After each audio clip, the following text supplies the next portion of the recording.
My name is Chris Levy. I'm a partner at Aquila Super, and I'm going to be talking today about litigation matters related to SMSF audits. Now, some of you may have seen an article that I recently wrote called "Lessons Learned from Litigation, from being an expert witness," and it seems to have struck a nerve. Not surprising. I mean, as I was writing it, it reminded me of watching a shark movie. The palms got sweaty just remembering about it. It's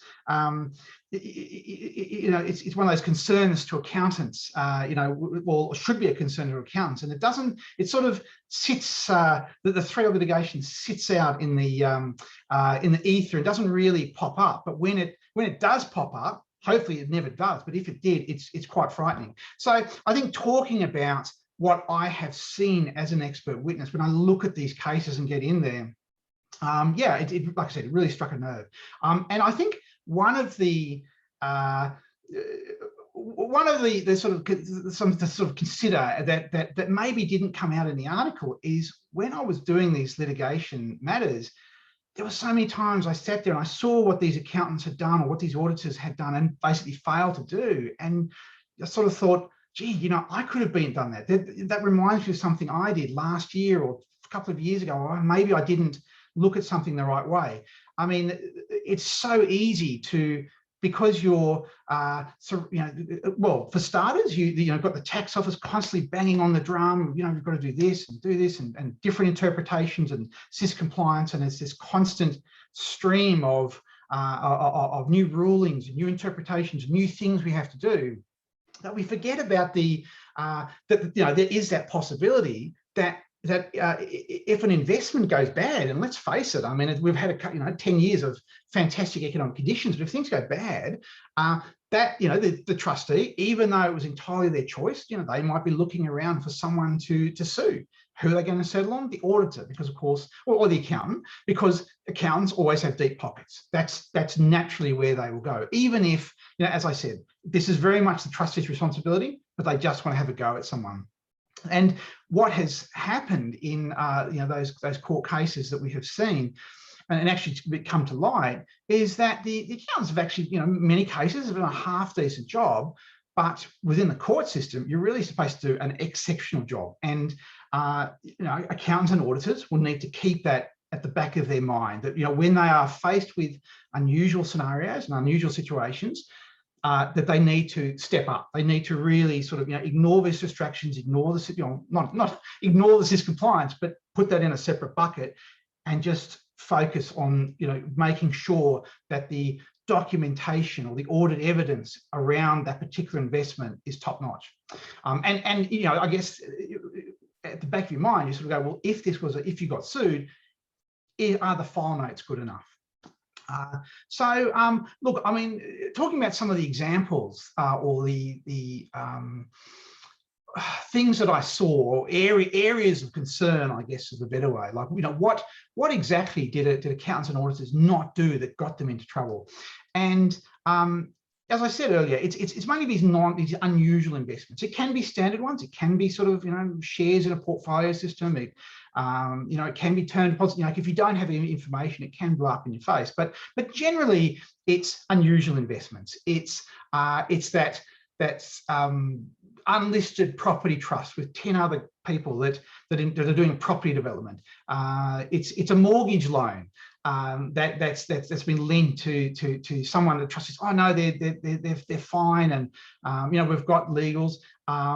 It's those type of investments that tend to, they can go bad. And and basically what you need to do as an accountant or an auditor is to have done have the documentation there. Have for the mortgage loan, you have the signed loan documentation. You maybe get a confirmation from the other party. With the unlisted trust, you've actually got a copy of the financial statement. You've actually had a look there and seen what what's been going on in there. I mean, this isn't just for the litigation risk, it's also for SIS compliance. ATO now expects that level of scrutiny, but just having that documentation on file goes a long way to, if you ever have to go to court, it goes a long way to proving that you've actually done a proper job. Look, and I guess flying on from that, where you do have these unusual investments, the second thing that I sort of saw accountants not really doing is limiting their scope. Where you might have a property trust, you're doing development, everyone's happy, the various investors are happy, it's all going well. Even so, a good auditor and an accountant, well generally auditor, they will limit the scope of what they're doing. They'll say, look, it's basically the emphasis of matter, or possibly even a Part A qualification, but they, at the very least, tell the trustee, look, we've audited this investment. There's not, it seems to be okay. It seems to be that the valuation seems to be right, but we haven't actually looked at the underlying asset. We don't know whether that property development, there's other gearing there, or that one of the other investors has been ripping money out. We don't know. We don't know whether the market conditions have changed. We're simply not looking at that investment. And so by limiting the scope, by explicitly stating that in the in the management letter and in the audit opinion, you're just putting a barrier around it. You're sort of protecting yourself to some extent. Now, is it sort of ironclad? Maybe not, but it's certainly a lot better than just saying nothing at all, which generally is what I saw in all of the litigation matters that I was involved in.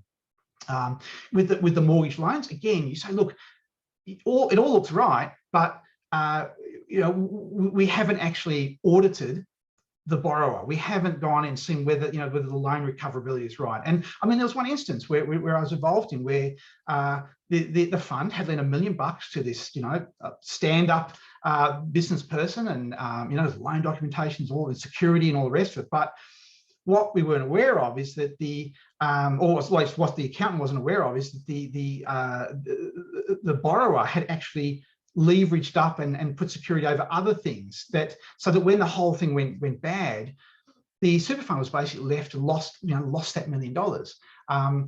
All that the auditor had to do is say, look, I haven't looked at this. I haven't looked at the recoverability. The valuation seems right, because at the end of the day, that's what we're doing. We're making an opinion on the valuation, the financial statements. But by explicitly saying, look, I haven't looked at this part of it, again, it just provides a level of protection. Again, I don't think it's ironclad, but it's a lot better than saying nothing at all. The final sort of topic I raised, and I saw this once or twice, is just simple misclassifications. These again, say mezzanine finance, it was treated as fixed interest, or even cash. A dangerous property development and a syndicate was treated as listed shares. It's little things like that. And the impression I got is that the auditor and the accountant were sort of, oh, look, it's a hassle to change the accounts. Let's just leave it. Near enough is good enough. But judges don't see it like that. As an auditor, where you have these unusual investments, make sure it is correctly classified in the financial statements. And look, there's a range of other sort of little things to be aware of, but those are the main ones. But I guess the key takeaway is that when you are dealing with these self-managed super funds that engage in non-standard investments, be aware that things could go bad. As I said, we've had 10 years of great economic conditions. There's dark clouds on the horizons. If things go bad and some of these self-managed super funds their investments start to go badly, they very well may come knocking on the accountant and the auditor's door. So do yourself a favour and protect yourself. I mean, as I said in the article, as my son likes to say, you play lousy games, you win lousy prizes, and having a massive lawsuit land on your in your letterbox, from a client you haven't seen for 10 years, is a pretty lousy prize. Thank you.